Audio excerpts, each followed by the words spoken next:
Hello guys, welcome back to my channel study with Muskan. आज की इस वीडियो में हम पढ़ेंगे प्रकाश का परावर्तन। प्रकाश का परावर्तन किसे कहते हैं, आइए जान लेते हैं।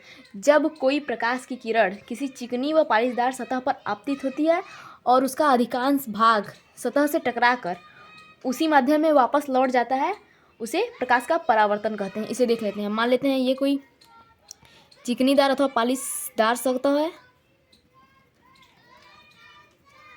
और ये कोई प्रकाश की किरण है जो इस पर आपतित हो रही है, और जब यह इस पर आपतित होगी तब इससे टकरा कर वापस उसी माध्यम में लौट जाएगी। कुछ प्रकाश की किरणें इधर भी आएंगी और अधिकांश प्रकाश की किरण जो है वापस मुड़ के चली जाएगी। इसी को हम लोग प्रकाश का परावर्तन कहते हैं। इसको इंग्लिश में बोलते हैं रिफ्लेक्शन ऑफ लाइट।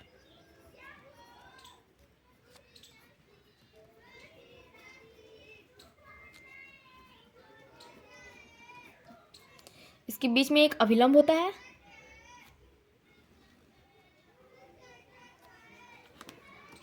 इसको आपतित किरण बोलते हैं।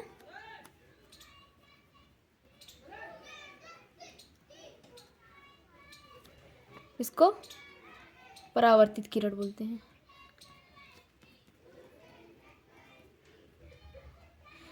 जैसे जब हम लोग कोई दर्पण लेते हैं या फिर बोला जाता है शीशा लेते हैं, तो उस पर जब कोई हम लोग सूर्य के प्रकाश की किरणें जब डालते हैं तो वह रिफ्लेक्टेड होकर जब हम लोग दीवार पे इसे देखते हैं तो उस पर प्रकाश की किरणें होती हैं। वही जो होती हैं इस पे शीशे पर यानी दर्पण पर पढ़कर फिर वह दीवार पर परावर्तित होती हैं। तो जो किरणें शीशे पर पड़ती हैं यानी दर्पण पर पड़ती हैं उसे आपतित किरण बोलते हैं, और जो परावर्तित होकर दीवार पर पड़ती हैं उन्हें परावर्तित किरण बोलते हैं। इसी को हम लोग प्रकाश का परावर्तन कहते हैं।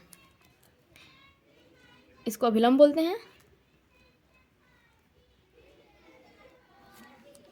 इसको बोलेंगे पालिशदार सतह।